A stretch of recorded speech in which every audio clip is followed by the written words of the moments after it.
Hi guys, good morning everyone. Welcome back to my channel. My name is Sai Kiran. Today we are going to discuss about AWS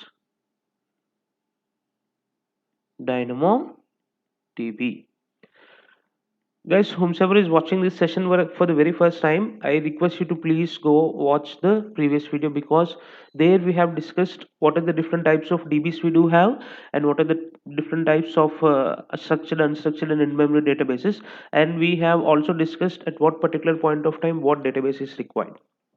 Okay, and AWS DynamoDB is again an unstructured database, and it doesn't follows any schemas. The data will be stored in an key value pair. Example: ID, author, and then place. Even if you're not giving the values here, still it will take. But when it comes to the structured database, you have to make sure that you're giving the exact value here. Okay, and we do have also some other databases, which is AWS document DB, and then we do have AWS key spaces, which is Cassandra. Nice. Guys, today we are going to discuss a small project. It's a real-time project itself. So let me draw you the architecture first, and then we'll jump on to the practical. Imagine imagine here is your database. Okay, and here is your internet, user 1, and then user 2. Everyone is aware about the submit forms, right? Submit forms are again nothing where you're going to fill your name, email, and then phone number, and then you click on submit. In order to do that, what we have to do it first, we have to do we have to create one public facing website, correct? Instead of creating it in EC2 and then installing all the necessary applications, first what we'll do is we'll create one S3 hosted website. Okay, S3 hosted website. Don't worry guys, when we are working on S3, I'll show you how to create a website with using S3 services. When the user 1 or user 2 is trying to access via internet, and then when he's accessing our website, he will make sure that he's filling all the details in the submit form, and then he will click on submit, correct? And then he will click on submit. So once after this is completed, do you think the data will be copied directly to a database? No, right? It will not. Like S3 doesn't have that capabilities to copy the data directly to the database. Instead, in between there is something called API gateway. There is something called API gateway. So what API gateway will do is, API gateway is the core component where it speaks with the external world, and it will take the information from the external, and then it will make sure that it is passing the information to the resource internally, correct? And then once the data has been written to the API gateway, again API gateway doesn't have the compatibilities to copy the data directly to the database. In between there is something called, which is the very important service, Lambda functions. Lambda function. So let's go back and see the architecture again. Once the user 1 and user 2 trying to access our website via internet, S3 website via internet, and then he fills a submit form, and when he clicks on submit, the data will be written to the API gateway. What API gateway will do? API gateway will take the information and it will pass to our internal resource, which is Lambda. Lambda again, it will not directly to database, but still how it will write is, we'll create one IAM role. We'll create one IAM role here, and the data will be written, user data will be written here in the database, correct? Now I'll tell you one more small example, guys. Imagine you wanted to create a website called taxation. In India, if you are saying a lot of taxpayers are increasing day by day, so you wanted to create a website called taxation, and then there you wanted to add a submit form stating that name is, email, and monthly expenses. Okay, and then their salary if they are interested to mention, etc., etc., you wanted to create. a submit form. In order to do this, what we have to do, first we need to create one EC2 instance, and then load balancers. Make sure you are installing all the required applications here. Load balancers, and then route 53, and then DNS name. Okay, and then if the load is high, you can create auto scaling groups, and then you will be deploying it. Correct? But how will you maintain this entire bill? How will you maintain this entire bill? With the help of this users. Imagine 500 to 600 users are hitting to your website, and then you'll be generating some revenue, right? With that help, with that money, you're going to do all your payments and whatever financial thing was there with the AWS, you will do it. But imagine if there were only one user after 2 to 3 weeks, one or two user, what will happen? How will you maintain all these services without generating any revenue from the customers? So in such case, this architecture is required. This architecture is something but serverless. If you see the diagram carefully, we haven't used a single server here. Correct? Instead of EC2 instance, what we have taken, we have taken S3 host website.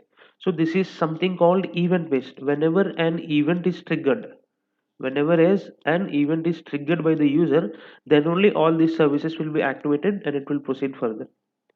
If there is no event has been triggered, then it nothing will be in the working condition, so that you can avoid the unnecessary bills. Correct? So let's go and achieve this diagram, guys. Let me take you through my console. Here is my console, guys. First what we shall do is we'll achieve the architecture from back to front. Okay, first we'll create one DynamoDB table, and then we'll make sure that we are creating one Lambda function, and we'll pass some events into this Lambda function, and we'll see whether if it is copying it to a database or not. So for that, first you need to create one database. Open DynamoDB, select create tables, give the name. Here I'll give it as bookstore, and then make sure you're changing this to number under partitions keys, and give it as ID, all small letters, no caps, and select default settings. Click on create table. Once it is done, make sure you're opening the Lambda functions. Check if it is done or okay, it's active now. Go to your Lambda functions, create Lambda functions, use a blueprint. I'll take one default one, which is mobile application, where it will simply copies the data to our DynamoDB. Yeah, this is the one. Select it, create a new role with the basic Lambda permissions, and simply click on create function. Errors, what was error? Okay, I forgot to give the name, testing 001. Scroll down and then create function. Nice. Now what you have to do, you have to pass some event from the Lambda function, and you have to check whether if it is copying it to a DynamoDB table or not. If you open this and if you go to explore items, see now there is nothing here, no data in our database.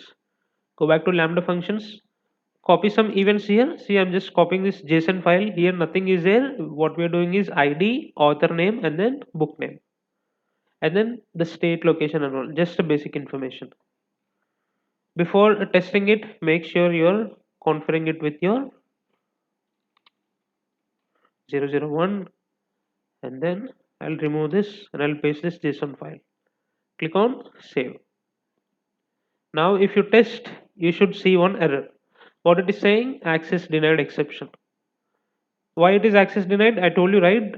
DynamoDB will not be having, I mean, Lambda will not be having permissions to write directly to the DynamoDB. We have to create one IAM role. For that, what you have to do, go on configurations, permissions, open this IAM role, remind me later, click on permissions, attach policies, DynamoDB full access, AWS DynamoDB full access, select it and then add permissions. Refresh now. If you can able to see here, see we have attached DynamoDB full access. Correct? Now go back to Lambda and run the job again. Click on code. If you click on index mjs and if you run the job, see our status code is 200, which means it has been written. Now go back to your database and refresh. you'll be able to see the id value here, it is 10. Okay, now let's add another value. This time the book name is I lost my mind in this game, Vincent. I'll copy this, come back to Lambda configuration. I'll create a new event to see state I have not given. See, state was not there here. And if I click on save and if I test the job, it is copying. And if I go back here and if I refresh, see 30, here state is Hawaii and here I'm not given the state. Why I have not given the state is, see, when we are working on SQL DB, I mean structured database, you have to make sure that you are giving a value here. If you are not giving any value, then at least you have to pass a null value here. But when it comes to the unstructured data, even if you are not giving any data, see, it still allow you to retrieve the information on your database, which means it is not following any particular schema. Got it? Now what we did, we have tested our Lambda function with the database and it is successfully copying the data. Now test it with the API gateway. Go back to the console. I'll simply type API gateway here. Guys, again, API gateway is a pure developer tool, but if you still wanted to deep dive, you can go through the documentation. But for now, you can understand our scenario case. REST API, click on build. I'm going to give the API name as bookstore and then simply click on create API. Once you have created, make sure you are creating a resource book id. Book id information is again nothing but, if you go to your database, see, this is the id we are mentioning there, and then create resource. Once it is done, then what you have to do, you have to make sure that you are adding a methods to it. Now we are going to add put method and post method. Put method is something where we are going to pass some information to the Lambda functions to write it to our database, and from the post method we are going to read the information with the help of book id. Okay, now select book id and then create method, select Lambda functions. I'm going to select put method here, and then you have to select the Lambda function. This is a Lambda function, testing 001, and then create method. Nice, it is creating. Once it is done, what you have to do, you have to test it whether if it is behaving as expected or not. I'll go back to my database here and I'm going to delete these two. Okay, I'm going to delete. Now if you refresh, see, nothing was there here, right? If you go back to your API gateway and if you're pasting this, what was the id here, I'll change this to 10, and then if I test it, see, it is copying all the data which whatever you have given to our database. How it is copying, it is passing the information to the Lambda function which we have mentioned here, it is, and then it is copying it to our database. Now if you go back to your database and if you refresh, see, you'll be able to see it. Delonia, I lost my mind. Got it? Now what you can do, now we'll go back to API again and we'll add post method. Okay, select book id, create a method, select post Lambda functions, and then select the Lambda function here and then create method. Now we'll be able to see the information, read the information which what is there in our database. What was the id here, 10, right? Okay, come to post method, test. If you scroll down, I'm going to give this, guys, don't worry, copy all this, paste it here. Instead of 10, I'm going to give 40. 40 is not there in our database, right? 40 id was not there in our database. If I click on test, see, it will give you nothing, it will give you nothing. But if you enter 10 and then if you test it again, see here, we got our information. We got our information. Nice, we have tested API gateway with Lambda and then Lambda functions with the database. Now what is pending? S3 hosted website. So I'll tell you one real case scenario, guys, again here. See, once after you have tested API gateway, Lambda functions, and then database, all these three together, and you went to your development team and then you're asking the application website, then what they will do, if they are stuck with some other work or if they're still it's in development stage, what they'll tell you is, see, it will take 7 or 10 more days to give you an application website, and it still does require some time. So in such case, as a DevOps engineer, you are not supposed to like stay idle. Instead of that, what you can do is there is something called advanced rest client. There is something called AT advanced rest client. Actually, you can install this from the Chrome itself only. Simply, you can add the extension. But I've seen the comments. Everyone is saying that it's not working properly. Okay, we can do one more thing. Just go to the advancedclient.com and it will route you to the GitHub repository. Make sure you're downloading the exe file. Linux, Mac OS, Mac OS, Mac OS, setup.exe. Yeah, this is the one. I'll copy and paste it in a description, don't worry. So make sure you're copying this. Here is my arc. Simply with this REST client, what we can do is we'll pass the some events from here. Okay. First, I'm going to select my methods. I'll select put method and URL. Go back to your API again. Once you have configured all this post and put methods, make sure you're deploying it, guys. Make sure you're deploying it. I'll give the stage as dev environment and then I'll deploy it. Nice. If you come back to put method, you'll be finding one URL here. Go back to your arc, paste your arc here, URL here, and then body. Before mentioning something in the body, make sure you're deleting the items here. I'll delete this. Now we are going to see the realistic thing. See, using this instead of S3 hosted website, we are using REST client. From here, we are passing an information to our API. API is taking the information and spreading it to our Lambda functions. And then Lambda function is with the help of IAM rule, it is writing it to our DB. So let's check this. Come back to API here, and I'm going to post something. I'll copy this and then I'll paste it here. Make sure you're clicking send. If you see status is 200, okay, and if you go back and if you refresh here, see we got our data here successfully.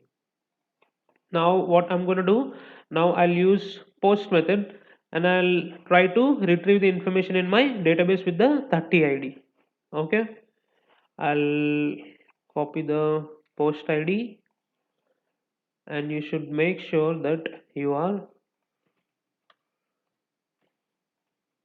it's not copying, I'm sorry, copy, paste it here. URL you are supposed to change.